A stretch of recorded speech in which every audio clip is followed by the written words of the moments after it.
दोस्तों, नालंदा विश्वविद्यालय बहुत ज्यादा इस समय चर्चा में है, तो मैंने सोचा कि चलो क्यों ना हम भी नालंदा विश्वविद्यालय के बारे में आप लोगों को थोड़ा सा जानकारी दे दें। तो आप लोगों में पेशेंस है ना सुनने की? हिम्मत है? क्षमता है ना? अगर क्षमता हो तभी रुकना, वरना आप चले जाना, वीडियो स्किप कर देना। हाल ही में प्रधानमंत्री नरेंद्र मोदी द्वारा नालंदा विश्वविद्यालय के नए परिसर का अनावरण किया गया है। आप लोगों को तो अच्छी तरीके से पता है कि जो हमारा नालंदा विश्वविद्यालय है वो कहाँ पर है, तो बिहार में है। तो वो मोदी जी वहां पर गए और नए परिसर का अनावरण किया। आपको ये भी जानकारी होनी चाहिए कि हमारे भारत के साथ साथ लगभग 17 देश ऐसे हैं जिन्होंने जो नालंदा विश्वविद्यालय है इसकी स्थापना के लिए द्विपक्षीय और बहुपक्षीय समझौते पर हस्ताक्षर किया है। ये तो बड़ी कमाल की बात है कि नरेंद्र मोदी जी मंदिर को छोड़कर विश्वविद्यालय की तरफ बढ़ रहे हैं, विश्वविद्यालय के नए परिसर का निर्माण करवा रहे हैं। ऐसा तो नहीं कि उसमें भी कोई बड़ी प्लानिंग चल रही हो, बड़ी गेमिंग खेलने की कोशिश की जा रही हो, क्योंकि हमारा जो नालंदा विश्वविद्यालय है ये पूरे विश्व में विख्यात है। पूरे विश्व के लोग इस नालंदा विश्वविद्यालय को जानते हैं और यहाँ पर पढ़ने भी आते थे। लेकिन मोदी जी आपको प्रधानमंत्री बने 10 साल हो गए, आपको इससे पहले कभी नहीं सूझा कि नालंदा विश्वविद्यालय को सही करवाया जाए, उसको बनवाया जाए। आज अचानक से इस साल अचानक से क्या हुआ कि जो नालंदा विश्वविद्यालय को बनाने की जरूरत पड़ रही है।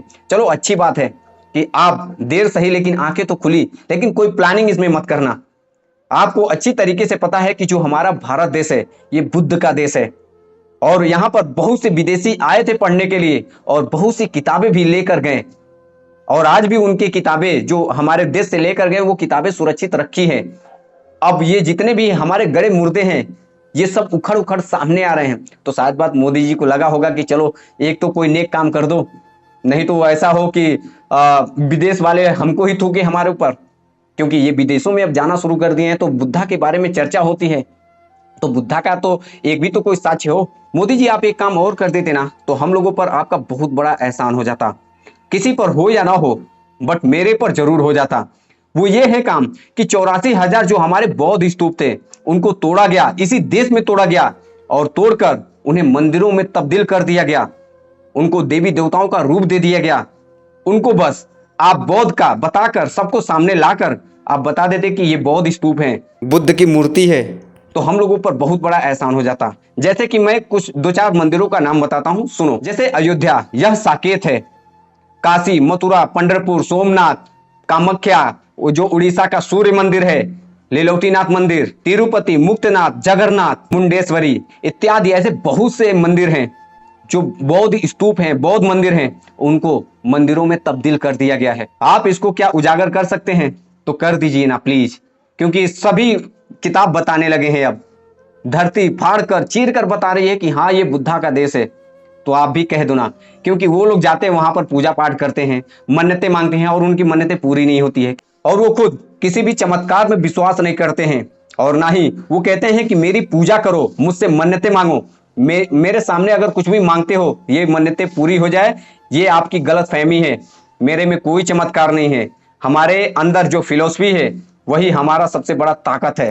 आइए फिर से एक बार नालंदा विश्वविद्यालय के बारे में जानते हैं, क्योंकि मोदी जी तो आपको बताने नहीं आएंगे। पहली बात, अगर बता देते हैं तो बहुत बड़ी बात है। चलो आप लोग उससे पहले जान लो कि किसने जलाया, क्यों जलाया, क्या कारण थे। तो ध्यान से सुनना। वेंगसंग ने लिखा है कि सहस्त्रों छात्र नालंदा में अध्ययन करते थे और इसी कारण नालंदा प्रख्यात हो गया था। दिन भर अध्ययन में बीत जाता था, विदेशी छात्र भी अपनी शंकाओं का समाधान करते थे। इत्सिंग ने लिखा है कि विश्वविद्यालय के विख्यात विद्वानों के नाम विश्वविद्यालय के जो मुख्य द्वार है उस पर श्वेत अक्षरों में लिखे जाते थे। इस विश्वविद्यालय में भारत के विभिन्न क्षेत्रों से ही नहीं बल्कि कोरिया, चीन, Japan, Tibet, Indonesia, Verma, Malaysia, Lanka जैसे अन्य देशों से भी विद्यार्थी शिक्षा ग्रहण करने आते थे। नालंदा के विशिष्ट शिक्षा प्राप्त करके छात्र विदेशों में जाकर बौद्ध धर्म का प्रचार करते थे। यह विश्व का प्रथम पूर्णतः आवासीय विश्वविद्यालय था। आवासीय विश्वविद्यालय मतलब वहां पर रहकर लोग पढ़ाई करते थे। अत्यंत सुनियोजित ढंग से और विस्तृत क्षेत्र में बना हुआ यह विश्वविद्यालय स्थापत्य कला का अद्भुत नमूना था। इसका पूरा परिसर एक विशाल दीवार से घिरा हुआ था, जिसमें प्रवेश के लिए एक मुख्य द्वार था। उत्तर से दक्षिण की ओर मठों की कतार थी। उनके सामने अनेक भव्य मंदिर और स्तूप बने हुए थे। इन सभी स्तूपों में भगवान बुद्ध की विभिन्न मुद्राओं में मूर्ति बनी हुई थी। केंद्रीय विश्वविद्यालय में 7 बड़े कक्ष थे और इसके अलावा 300 कमरे बने थे। इनमें व्याख्यान हुआ करते थे। कमरे में सोने के लिए पत्थर की बनी चौकी होती थी और दीपक पुस्तक रखने के लिए आले बने हुए थे। के आंगन में एक कुआं बना था, 8 विशाल भवन, 10 मंदिर, प्रत्येक मंदिर में भगवान बुद्ध की मूर्ति, अनेक प्रार्थना कक्ष तथा अध्ययन कक्ष के अलावा इस परिसर में सुंदर बगीचे, झील भी हुआ करते थे। लेकिन सम्यक काल की इतनी भव्य और ज्ञानप्रद विश्वविद्यालय को बख्तियार खिलजी ने नष्ट क्यों किया?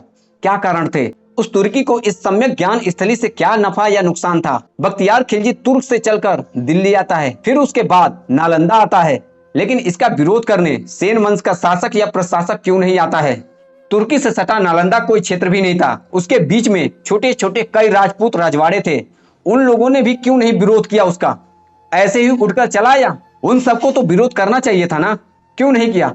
अब इस किताब की बात सुनना, क्योंकि इस किताब का रेफरेंस मैं दे रहा हूं, तो इस किताब से ही पढ़कर सुनाता हूं आपको। बख्तियार खिलजी मूल रूप से वर्तमान के दक्षिण अफगानिस्तान के एक तुर्की जनजाति खलाज के परिवार में जन्मा था। भला एक परदेशी को नालंदा विश्वविद्यालय को जलाने में क्या रुचि हो सकती है? उन तुर्की लुटेरों को तो सिर्फ धन लूटने में रुचि रहती थी। दरअसल बात यह है कि स्थायी शासक और उनके जमींदार और चमचे, जो कि सम्यक जो बौद्ध परंपरा के विरुद्ध थे, उन लोगों ने बख्तियार खिलजी को नालंदा महाविहार पर आक्रमण करने, जलाने और हजारों शांति प्रिय बौद्ध भिक्षुओं की हत्या करने के लिए प्रेरित किया था। बौद्ध पुस्तकों को जलाने से उसे कोई फायदा नहीं था, फायदा सिर्फ वहां के ब्राह्मणी परंपरा के शासन और अनुयायियों को था। तो समझे आप? और सुनो, आज के बिहार और बंगाल वाले भाग पर 12वीं शताब्दी के मध्य तक पाल वंश के अंतिम शासक गोविंद पाल की सत्ता थी। इसके तुरंत बाद से इस क्षेत्र की सत्ता सेन वंश ने गोविंद पाल को पराजित करते हुए अपने कब्जे में कर लिया था। सेन वंश जो ब्राह्मण जाति का शासक था, उस समय जो सेन वंश थे वो ब्राह्मण जाति का शासक था, ने अपने कार्यकाल में ब्राह्मणी मान्यता के अनुसार सबसे ज्यादा मंदिर बनवाए या पूर्व की खड़ी बौद्ध मठ को ब्राह्मणी मत अनुसार रूपांतरित करवाने का काम किया। तो मोदी जी देख रहे हो ना, सबका रूपांतरित, जितने भी बौद्ध मठ थे उनको जो सेन वंश का शासक था उसने करवाने का, बौद्ध मठों को मंदिरों में परिवर्तित करवाने का काम उसी ने किया। समझ रहे हो ना? यहाँ पर देख रहे हो। अब आप लोग खुद सोचो कि उस समय नालंदा क्षेत्र का शासक लक्ष्मण सेन था जो ब्राह्मणी वंश का था, लेकिन नालंदा विश्वविद्यालय 6 महीने तक जलता रहा, लेकिन उसने एक बार भी उसे बुझाने का प्रयास नहीं किया। और उस समय के जो बौद्ध भिक्षु थे उनको तो मार ही दिया गया था। अब आगे सुनो, स्थानीय जमींदार और राजा द्वारा आग बुझाने से लेकर आचार्य प्रचार्य या बौद्ध भिक्षु को भी बचाने के प्रयास की चर्चा कहीं पर भी नहीं मिलती है। मतलब वहां के उस समय के जो आचार्य और प्रचार्य हुआ करते थे उन लोगों का भी कहीं पर जिक्र नहीं है कि उन्होंने जाकर उस आग को बुझाया होगा। अब आप लोगों को तो स्पष्ट हो ही गया होगा कि महाविहार को क्यों जलाया गया था। तो ये कुछ थे, और भी हैं रेफरेंस, आपको देना चाहें तो हम बहुत दे सकते हैं, लेकिन आपको जानकारी होनी चाहिए कि किसने जलवाया और क्यों जलवाया, है ना? ये बातें आपको कोई नहीं बताएगा। तो आप लोग इस वीडियो को ज्यादा से ज्यादा लोगों तक शेयर करो ताकि उनको भी नालंदा विश्वविद्यालय के बारे में जानकारी हो सके, है ना? आज के लिए इतना ही। नमो बुद्धाय, जय भीम।